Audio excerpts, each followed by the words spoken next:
ಇವಾಗ ಪಿ ಜಿಗೆ ಹೋದ್ರೆ ಅಲ್ಲಿ ಬಂದ್ ಜಗಳ ಮಾಡಲ್ಲ ಅಂತ ಏನ್ ಗ್ಯಾರಂಟಿ? ಇಲ್ಲ ಮ್ಯಾಮ್, ದೂರ ಹೋಗ್ಬಿಡ್ತೀನಿ ಮ್ಯಾಮ್ ಪಿಜಿಗೆ. ಅವನಿಗೆ ಗೊತ್ತೇ ಆಗಲ್ಲ ಮ್ಯಾಮ್ ನಾನಿರೋದು.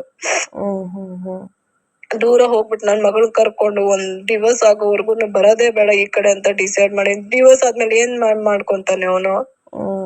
ಲಾಯರ್ ಹತ್ರ ಮಾತಾಡಿದೀವಿ, ಆದಷ್ಟು ಬೇಗ ಕೊಡಿಸ್ತೀವಿ ಅಂತ ಹೇಳಿದಾರೆ ಮ್ಯಾಮ್. ಮತ್ತೆ ಬೆಳಗ್ಗೆನು ಲಾಯರ್ ಹತ್ರ ಮಾತಾಡ್ತೀವಿ. ಇಷ್ಟೆಲ್ಲ ಹಿಂಸೆ ಕೊಡ್ತಿದ್ದಾನೆ, ಇಷ್ಟೆಲ್ಲ ಇದ್ ಮಾಡ್ತಿದ್ದಾನೆ ಅಂತಂದ್ರೆ ಅವ್ರು ಬೇಗ ಏನಾದ್ರು ಒಂದು ಇದ್ ಮಾಡ್ಕೊಡ್ತಾರೆ ಮ್ಯಾಮ್. ಹೌದು, ಮಕ್ಳುನು ಇದಾರಲ್ವಾ, ಮಕ್ಳು ನಿಮ್ಗೆ ಅಂದ್ರೆ ಇಬ್ರು ಮಕ್ಳು ಅವ್ರ ಕಡೆಗಿದಾರಾ?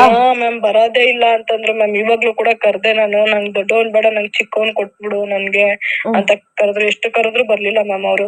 ಇಲ್ಲ ಮ್ಯಾಮ್, ಎರಡನೇದು ಹೆಣ್ಮಗು. ಹೆಣ್ಮಗುನಾ? ಮೂರನೇದು ಗಂಡ್ ಮಗು, ಫಸ್ಟ್ನೇದು ಗಂಡ್ ಮಗು. ಓಕೆ. ಅವ್ರಿಬ್ರು ಬಿಲ್ಕುಲ್ ಬರೋದೇ ಇಲ್ಲ ಅಂತ ಅಂದ್ಬಿಟ್ಟು ಮ್ಯಾಮ್. ಬರೋದಿಲ್ಲ ಅಂದ್ಮೇಲೆ ಬಲವಂತದಿಂದ ಮಕ್ಕಳನ್ನ ಇಟ್ಕೊಳಕ್ ಆಗುತ್ತಾ ಮ್ಯಾಮ್ ನಾವು? ಅದಕ್ಕೆ ಅವರೇ ಕರ್ಕೊಂಡ್ ಹೋದ್ರು. ಆಮೇಲೆ ಬೆಳಗ್ಗೆ ಏನೋ ಮಾತಾಡೋಣ ಬಿಡು ಅಂತ ಅಂದ್ಬಿಟ್ಟು. ಅದಕ್ಕೆ ಮ್ಯಾಮ್ ಸುಮ್ನೆ ಯಾಕೆ ಎಲ್ಲೂ ಹೋದ್ರು ಕೂಡ ಬರೀ ಇದೇ ಮಾತುಗಳೇ ಮಾತಾಡ್ತಾರೆ. ಸುಮ್ನೆ ಏನು ಪ್ರಯೋಜನ ಇಲ್ಲ. ಡಿವೋರ್ಸ್ ಆಗೋವರೆಗೂ ದೂರನೇ ಇದ್ದು ಬಿಡೋಣ ಅನ್ನಷ್ಟು ಇದಾಗ್ಬಿಟ್ಟಿದೆ ಮ್ಯಾಮ್ ನನ್ಗೆ. ದೂರನೇ ಹೋಗ್ಬಿಡೋಣ, ಒಂದ್ 2 ದಿನ ಪಿಜಿ ಮಾಡ್ಕೊಂಡು ಇದ್ಬಿಟ್ಟು ಆಮೇಲೆ ಡಿವೋರ್ಸ್ ಆದ್ಮೇಲೆ ಬೇಕಾದ್ರೆ ಇಲ್ಲಿ ಬರೋಣ ಅಂತ ಅಂದ್ಬಿಟ್ಟು. ಇವಾಗ ಅವ್ರಿಗೂ ನೆಮ್ಮದಿ ಇಲ್ಲ ಮ್ಯಾಮ್. ಸುಮ್ನೆ ಅವರು ಅಂಗಡಿ ಇಟ್ಕೊಂಡಿದ್ದಾರೆ. ನಮ್ಮ ಅತ್ತೆಗೂ ವಯಸ್ಸಾಗಿದೆ ಪಾಪ. ಅವ್ರಿಗೂನು ಕಷ್ಟ ಆಗುತ್ತೆ ಮ್ಯಾಮ್. ಬಂದು ಈ ತರ ಯಾವಾಗ್ಲೂ ಜಗಳಗಳು ಮಾಡ್ತಾ ಇದ್ರೆ ಯಾರಕ್ ತಾನೇ ನೆಮ್ಮದಿ ಇರುತ್ತೆ ಹೇಳಿ ಮ್ಯಾಮ್ ನೀವೇ. ಅಂದ್ರೆ ಸಂತು ಅವ್ರ ಅಮ್ಮ ಅವ್ರಿಗ? ಹೌದೌದು, ಅವ್ರಿಗೂ ವಯಸ್ಸಾಗಿದೆ ಮ್ಯಾಮ್ ಪಾಪ. ಸಂತು ಅವ್ರ ಅಂಗಡಿ ಇಟ್ಕೊಂಡಿದ್ದಾರೆ. ಇಲ್ಲ ಮ್ಯಾಮ್, ವೈಫ್ ಇಲ್ಲ. ಅವ್ರು ವೈಫ್ ತೀರೋಗ್ 7 years ಆಗಿದೆ ಮ್ಯಾಮ್. ಹೌದಾ? ಓಕೆ. ವೈಫ್ ಇಲ್ಲ ಮ್ಯಾಮ್. ಅವ್ರ ಕಡೆಯಿಂದ ಏನೋ ತೊಂದ್ರೆ ಇಲ್ಲ ಮ್ಯಾಮ್ ನನ್ಗೆ. ಇವ್ರ ಕಡೆಯಿಂದಾನೇ ಇಷ್ಟ ಹಿಂಸೆ ಆಗ್ತಿರೋದು ನನ್ಗೆ. ಅದು ಎಲ್ಲ ಬರ್ಕೊಟ್ ಬಂದಿದ್ದಾರೆ ಮ್ಯಾಮ್. ಸ್ಟೇಷನ್ ಅಲ್ಲಿ ಎಲ್ಲಾನು ಬರ್ಕೊಟ್ ಬಂದಿದ್ದಾರೆ. ಆ ಹುಡ್ಗಿ ಜವಾಬ್ದಾರಿ ನಾನ್ ತಗೊಂತೀನಿ, ಮಗು ಜವಾಬ್ದಾರಿ ನಾನ್ ತಗೊಂತೀನಿ ಅಂತ ಸಂತೋರೆಲ್ಲ ಬರ್ಕೊಟ್ ಬಂದಿದ್ದಾರೆ.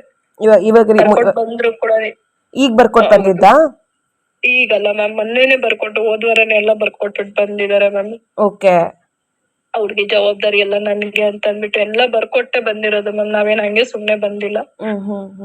ಅವನಾಗ ಅವ್ನ್ ಕರ್ಕೊಂಡು ಇಲ್ಲ, ನಾನು ಈ ತರ ಎಲ್ಲ ಊರೆಲ್ಲ ಪುಕಾರ್ ಮಾಡ್ಬಿಟ್ನಲ್ಲ, ಇನ್ನ ಮರ್ಯಾದೆ ಇರಲ್ಲ, ಇನ್ ಬದುಕಿದ್ರು ಸತ್ರು ಅವನ್ ಜೊತೆನೆ ಸಾಯ್ಬೇಕು, ಅವನ್ ಜೊತೆನೆ ಬದುಕ್ಬೇಕು, ಇಷ್ಟೆಲ್ಲ ಮಾನ ಮರ್ಯಾದೆ ಹೋಗ್ಬಿಟ್ಟಿದೆ ಅಂತ ಅಂದ್ಬಿಟ್ಟು ನಾನು ಸ್ಟ್ರೈಟ್ ನಾ ಸ್ಟೇಷನ್ ಇಂದ ಬರ್ಕೊಟ್ಟು ಇಲ್ಲೇ ಅವ್ರ ಮನೆಗೆ ಬಂದಿದ್ದು ಮ್ಯಾಮ್. ನಾನು ಇಲ್ಲಿ ಬಂದು ಕೂಡ ನನ್ನ ಚೆನ್ನಾಗ್ ಮತ್ತೆ ಜಗಳ ಮಾಡಿ ಮತ್ತೆ ಕರ್ಕೊಂಡು ಮ್ಯಾಮ್. ಈಗ ಆಲ್ರೆಡಿ 4-5 ಸತಿ ಸ್ಟೇಷನ್ ಮನೆ ಅಂತ ಓಡಾಡ್ಬಿಟ್ಟು ಸುಮ್ನೆ ಹೋದ್ರು ಕೂಡ ಬೈತಾರ ಮ್ಯಾಮ್ ಅವರು. ಏನ್ ನಿಮ್ದು ಸಾಲುನೇ ಆಗಲ್ಲ ಹಂಗೆ ಹಿಂಗೆ ಅಂತ ಅಂದ್ಬಿಟ್ಟು. ಅದಕ್ಕೆ ಸುಮ್ನೆ ಯಾಕೆ ಪಿಜಿಗೆ ಹೋಗ್ಬಿಡೋಣ. ನಾನಿದ್ರೆ ಅಷ್ಟು ತಾನೆ ಮ್ಯಾಮ್ ಅವ್ನ್ ಜಗಳ ಮಾಡೋದಿಲ್ಲ. ಆಮೇಲೆ ಡಿವೋರ್ಸ್ ಆಗ್ಬಿಟ್ಟು ಏನ್ರಕ್ ಬಂದು ಜಗಳ ಮಾಡ್ತಾನೆ ಹೇಳು. ಅದಕ್ಕೆ ಸುಮ್ನೆ ಪಿಜಿ ಗಿಜಿ ಮಾಡ್ಕೊಂಡು ಹೋಗ್ಬಿಡೋಣ ಅಂತ ಡಿಸೈಡ್ ಮಾಡಿದೀನಿ ಮ್ಯಾಮ್. ನನಗೂ ಡೈಲಿ ಈ ತರ ಬಂದು ಈ ತರ ಹಿಂಸೆಗಳು ಕೊಟ್ರೆ ಯಾರ್ ತರ ಇರ್ತಾರೆ ಕೊಟ್ರೆ ಅಲ್ಲ ಹೊಡಿಯೋದು. ಒಂದ್ ಹೆಣ್ಮಗುನ ಇಟ್ಕೊಂಡು ನಾನು ಹೆಂಗ್ ಮ್ಯಾಮ್ ಇರ್ಲಿ ನಾನು? ನಾನು ನನ್ ಮಗಳು ನೋಡ್ಬೇಕು, ನಾನು ನನ್ ಮಗಳನ್ನ ಆಗ್ಬೇಕು ಮ್ಯಾಮ್. ಅದನ್ನ ಬಿಟ್ಟು ಈ ತರ ಹಿಂಸೆ ಕೊಟ್ರೆ ಯಾರ್ ತಾನೇ ಇರ್ತಾರ ಮ್ಯಾಮ್? ತುಂಬಾ ಬೇಜಾರಾಗ್ಬಿಟ್ಟಿದೆ ಮ್ಯಾಮ್. ಇವನು ಈ ತರ ಎಲ್ಲ ಮೀಡಿಯಾ ಮುಂದೆ ನಾಟಕಗಳು ಮಾಡ್ಕೊಂಡು ಇವಾಗ ನೋಡಿದ್ರೆ ಇಷ್ಟ ಹಿಂಸೆ ಕೊಟ್ಟವ್ ನನ್ಗೆ.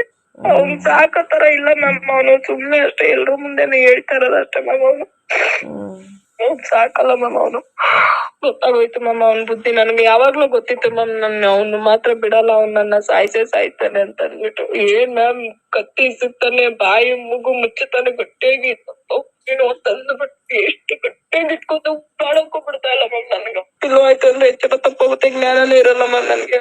ಎಚ್ಚರ ತಪ್ಪಾಯ್ತು ಮ್ಯಾಮ್ ನನ್ಗೆ. ಸುಮ್ನೆ ಅಷ್ಟೇ ಅವನು ಹೆಂಗಾದ್ರೂ ಮಾಡಿ ಅವನ್ನ ಕರ್ಸ್ಕೊಂಡು ಏನಾದ್ರು ಒಂದು ಮಾಡ್ಬೇಕು ಅಂತಾನೆ ಅವ್ನ್ ಮೈಂಡ್ ಅಲ್ಲಿ ಇರೋದು. ಮ್ಯಾಮ್ ಅವ್ನ್ ಸಾಯ್ತಾನೆ ಮ್ಯಾಮ್ ನನ್ನ. ಯಾವ ರೀತಿ ಆಲ್ರೆಡಿ 2-3 ಸತಿ ಆತರ ಮಾಡಿದಾನೆ ಮ್ಯಾಮ್ ನನ್ಗೆ. ನಾನ್ ಬದುಕಿರೋದೇ ಹೆಚ್ಚು ಮ್ಯಾಮ್. ನಾನು ಅವ್ನ್ ಫುಲ್ಲು ಕುಡ್ದು ಬಿಟ್ಟು ಅವ್ನ್ ನನ್ಗ ಆತರ ಮಾಡಿದಾನೆ ಮ್ಯಾಮ್. ಅವನು ಅಂತೆ ಮ್ಯಾಮ್. ನಾನಂತೂ ನನ್ಗ ಅದ್ರ ಬಗ್ಗೆ ಗೊತ್ತಿಲ್ಲ, ಬಟ್ ಫುಲ್ಲು ಕುಡಿಯೋನು, ಫುಲ್ಲು ಮತ್ತಲ್ಲೇ ಇರೋನು. ಬಟ್ ಆ ಡ್ರಗ್ಸ್ ಎಲ್ಲ ನಾನು ಯಾವತ್ತೂ ಕಣ್ಣಲ್ಲಿ ನಾನು ನೋಡ್ಲಿಲ್ಲ ಅದ್ರ ಬಗ್ಗೆ. ಬಟ್ ಕೆಲವ್ರೆಲ್ಲ ಅದು ಇವಾಗ ಹೇಳ್ತಾ ಇದಾರೆ ಮ್ಯಾಮ್ ನನ್ಗೆ. ಈ ತರ ಆಗಿದ್ದಾದ್ಮೇಲೆ ಹೇಳ್ತಾ ಇದಾರೆ, ಈ ತರ ಡ್ರಗ್ಸ್ ಇತ್ತು ಅಂತ ಹೇಳ್ತಿದಾರೆ ಮ್ಯಾಮ್. ಅದ್ರ ಬಗ್ಗೆ ಫ್ರೆಂಡ್ಸ್ ಹೇಳ್ತಾ ಇದಾರೆ, ಮಂಜು ಫ್ರೆಂಡ್ಸ್. ಹೌದೌದು, ಅವ್ರ ಫ್ರೆಂಡ್ಸ್ ಹೇಳ್ತಾ ಇದಾರೆ ಈ ತರ ಇತ್ತು, ನಮ್ ಜೊತೆಲೆಲ್ಲ ಈ ತರ ಮಾಡಿದಾರೆ ಅಂತೆಲ್ಲ ಹೇಳ್ತಿದಾರೆ.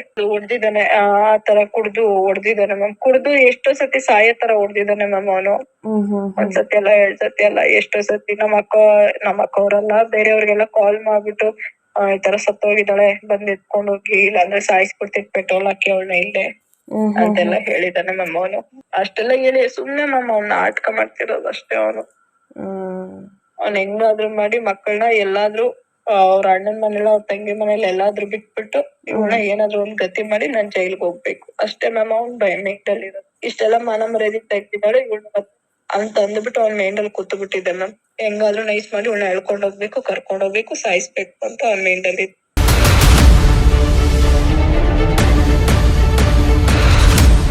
ಕ್ಷಣ ಕ್ಷಣದ ಸುದ್ದಿಗಳಿಗಾಗಿ ಫ್ರೀಡಂ ಟಿವಿ ಸಬ್ಸ್ಕ್ರೈಬ್ ಮಾಡಿ, ಲೈಕ್ ಮಾಡಿ ಹಾಗೂ ಫಾಲೋ ಮಾಡಿ. ಹೊಸ ಸುದ್ದಿಗಳ ನೋಟಿಫಿಕೇಶನ್ಗಾಗಿ ಬೆಲ್ ಐಕಾನ್ ಮೇಲೆ ಕ್ಲಿಕ್ ಮಾಡಿ.